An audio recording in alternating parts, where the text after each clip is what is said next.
नमस्कार साथियों, बहुत बहुत स्वागत है आप सभी का आपके अपने परिवार गवर्नमेंट एजुकेशन में। दोस्तों, इस वीडियो में मैं आपको 26 दिसंबर का जो एग्ज़ाम हुआ था, इसमें मैथ्स और रीजनिंग के क्वेश्चन जो आए हैं उनको मैं यहाँ पर कराने वाला हूँ। ये फर्स्ट शिफ्ट के क्वेश्चन है। पेपर दरअसल डल चुके हैं सीपीसीटी की वेबसाइट पर।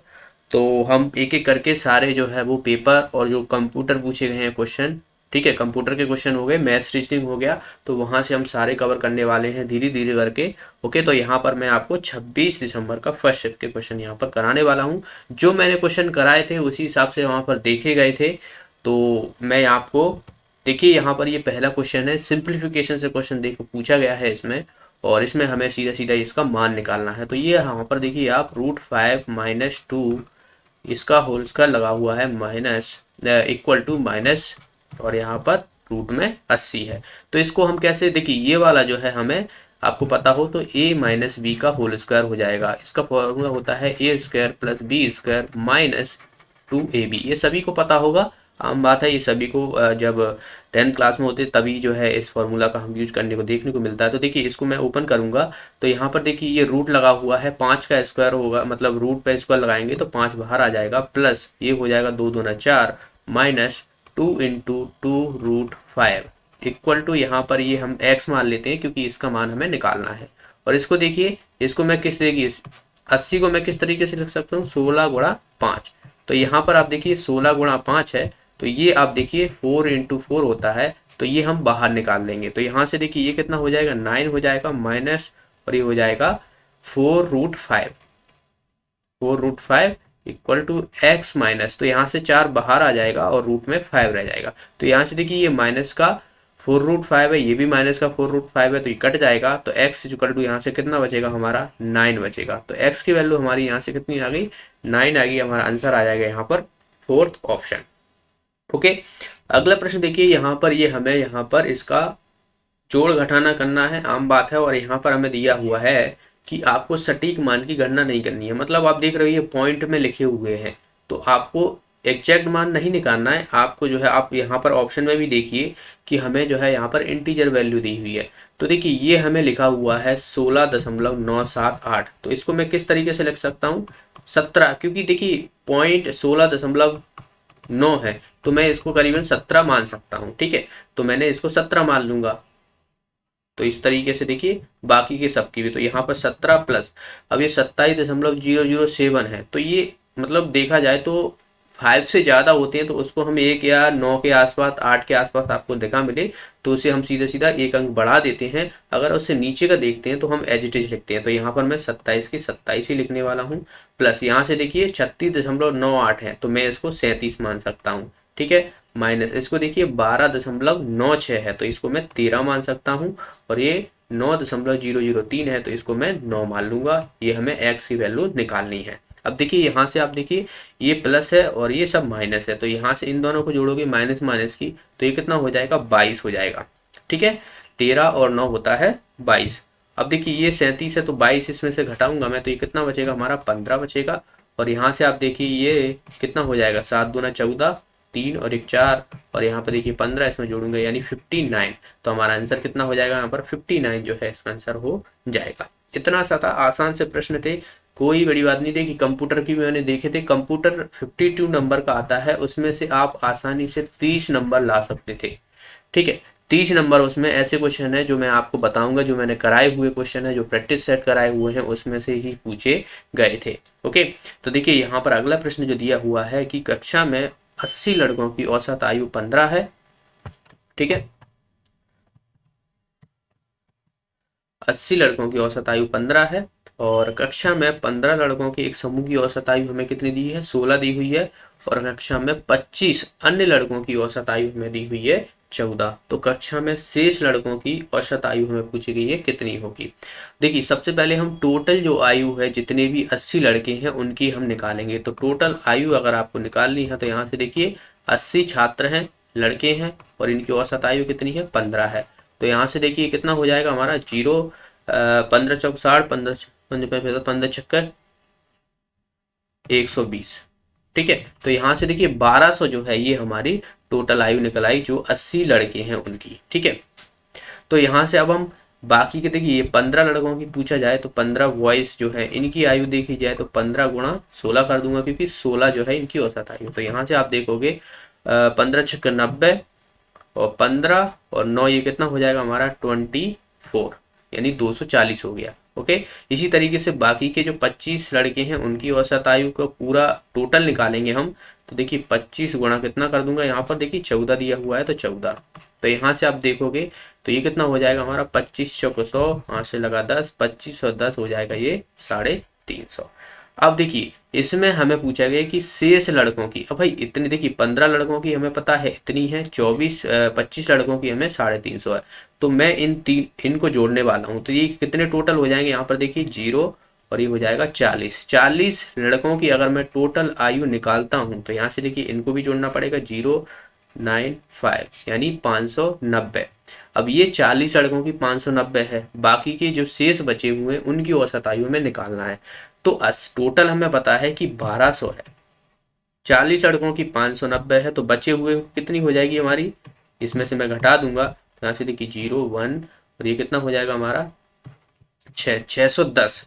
तो जो बाकी के 40 जो छात्र हैं उनकी आयु जो है वो कितनी है, यहाँ पर 610 है। बस इसका औसत हमें निकालना है। अब ये तो 40 की थी तो 40 बचे हुए हैं तो 40 में डिवाइड कर दूंगा यहाँ से, तो ये हमारा एवरेज निकल आएगा। ठीक है, एवरेज। तो यहाँ से देखिए 0 से 0 काट दूंगा, 6 एकन 6, वो 4 एकन 4, यहाँ पर 2 बचेगा, 4 पंजा 20, फिर बचेगा 10। ठीक है, तो यहाँ से 4 दूना 8 और 4 पंजा 20, यानी हमारा आ जाएगा यहाँ पर 15.25, यानी हमारा ए ऑप्शन जो है इसका आंसर हो जाएगा।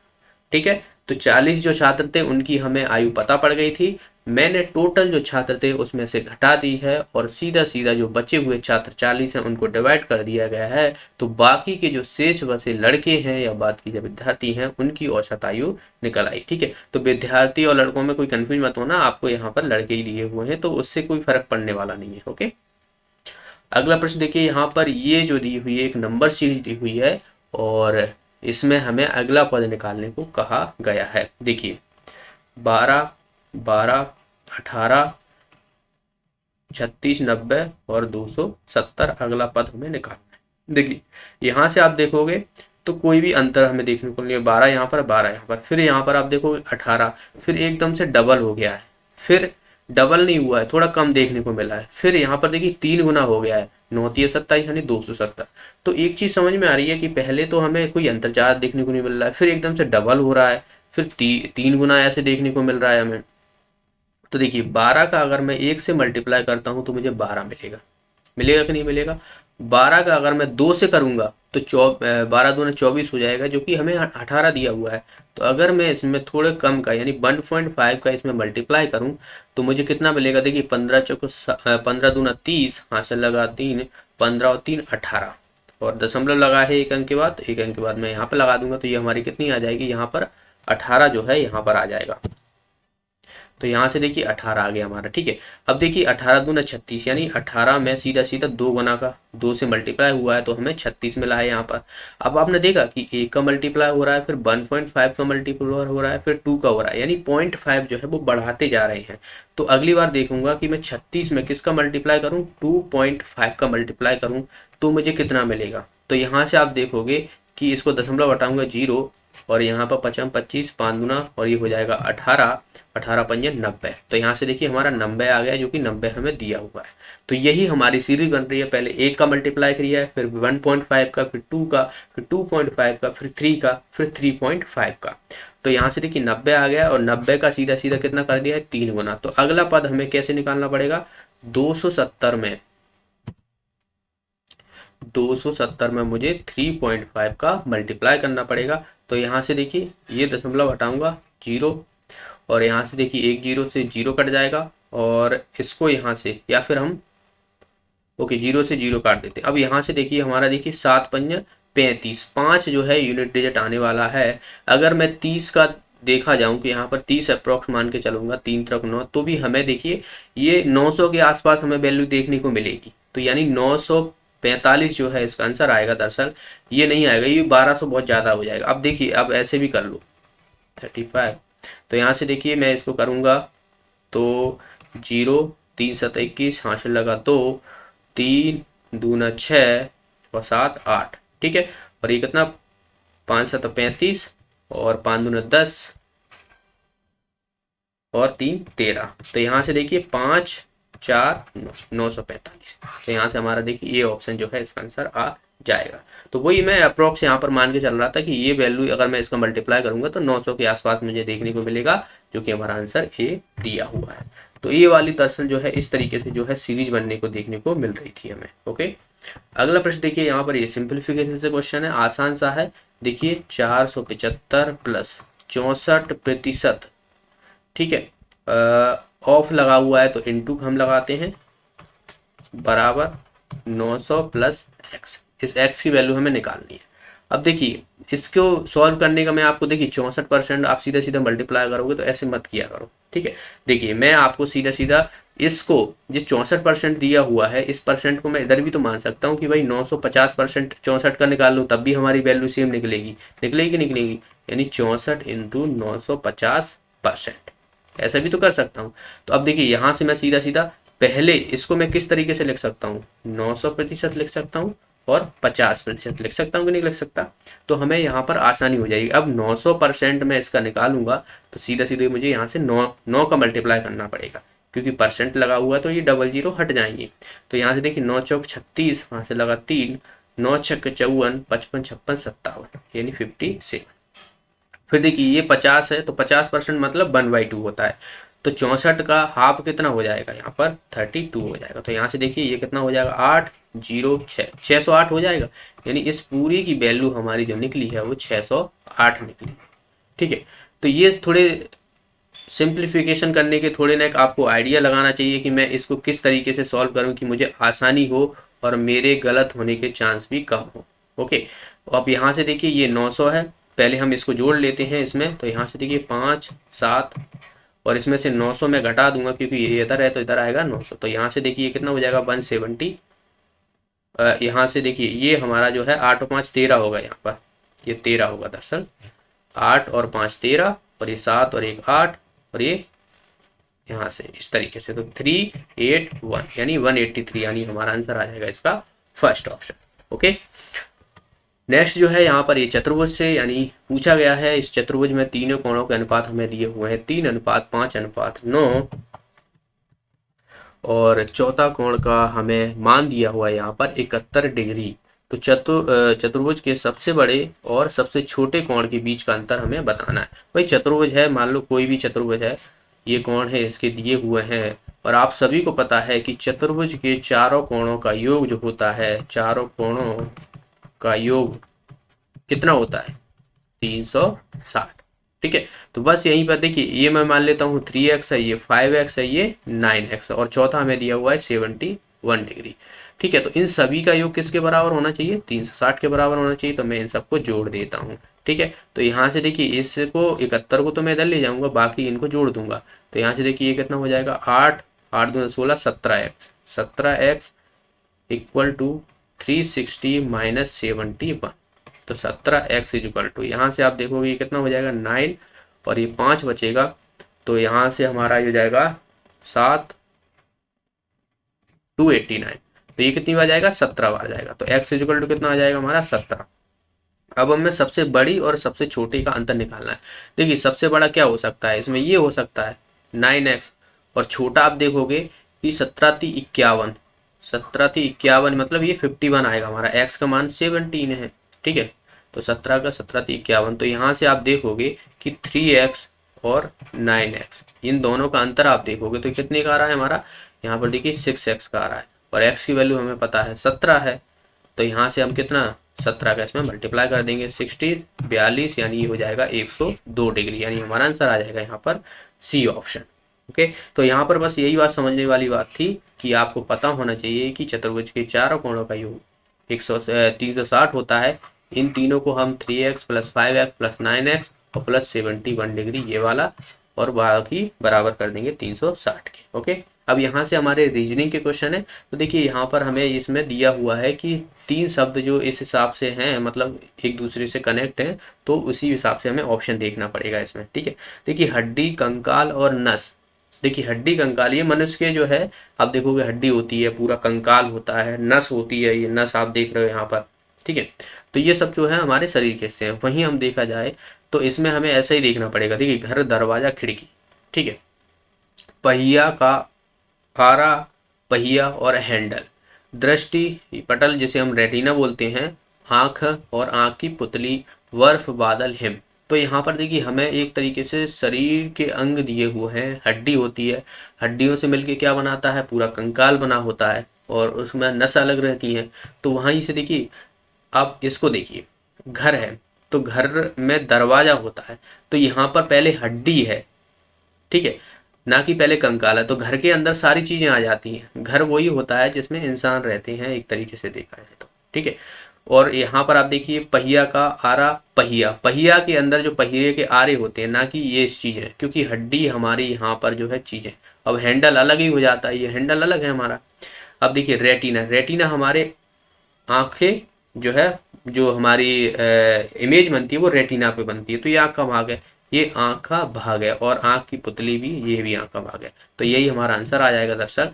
बर्फ, बादल, हिम, ये तीनों ही चीजें देखोगे आप अलग हैं। बर्फ, बादल, हिम में कोई कनेक्शन नहीं देखने को मिलता। तो सी ऑप्शन जो है इसका आंसर हो जाएगा। अगला है यहाँ पर देखिए ADE का जो कोड दिया हुआ है FGJ। देखिए ADE और ये FGJ।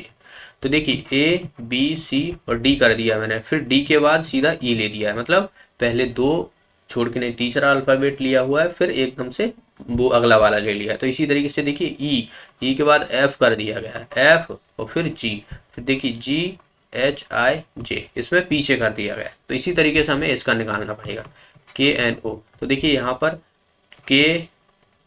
KALM और N, यहाँ पर भी देखिए ये दो छोड़ के, यहाँ पर भी दो छोड़ के, और NO, ये दोनों साथ हैं। फिर इसके बाद O के बाद क्या आना चाहिए, MNOP, P आना चाहिए, क्योंकि E के बाद यहाँ पर देखिए GF आया है, तो O के बाद P के बाद आप देखिए कि यहाँ पर एकदम से आप देखिए FG आया है, तो PQ आना चाहिए, और फिर RST, तो RST मतलब दो छोड़ के तीसरा वाला, तो PQT जो है इसका आंसर आना चाहिए। हमारा आंसर आ जाएगा यहाँ पर सेकेंड ऑप्शन। अगला प्रश्न देखिए यहाँ पर, अभिपुष्टि का संकेत संबंध से है तो प्रभार का संबंध जो है किससे है। जो अफेयरमेंट होता है वो रिलेटेड होता है हिंट से, ठीक है। तो ये थोड़े शब्द कोश का एक तरीके से क्वेश्चन दे दिया गया है। प्रभार मतलब चार्ज होना, ये किससे संबंधित होता है, चार्ज करना, हिंट देना एक तरीके से, ये सब चीजें जो है वो प्रभार का मतलब होता है। तो यहाँ पर देखिए इशारा मतलब हिंट करना किसी भी चीज का, तो इसका आंसर हमारा पहले ही हो जाएगा। अस्वीकृत, समझना, ना, ये सब चीजें जो है आप देख सकते हो यहाँ पर अलग ही है, ठीक है। तो इसमें आपको थोड़ी शब्दकोश या डिक्शनरी का थोड़ा अनुभव है, तो इस क्वेश्चन को आप कर पाते, ओके। और कई लोगों ने कर भी लिए होंगे, ऐसा नहीं है। देखिए अगला प्रश्न यहाँ पर है, तीन शब्दों के संबंध दिए हुए हैं यहाँ पर, ऐसे ही हमें विकल्प का चयन करना है।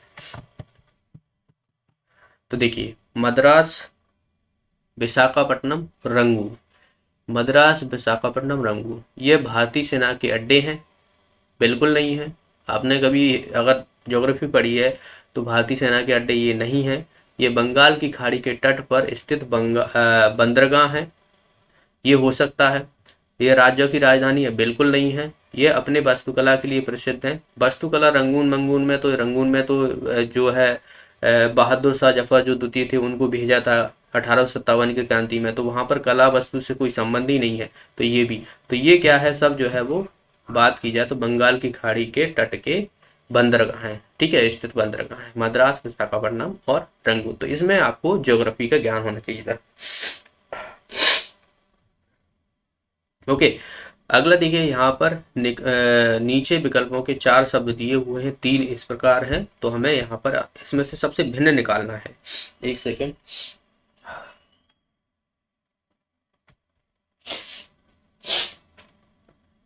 ठीक है, इसमें से हमें भिन्न निकालना है। देखिए अब बताइए इसका आंसर क्या हो सकता है। विक्रमादित्य, चंद्रगुप्त, हर्षवर्धन और चाणक्य।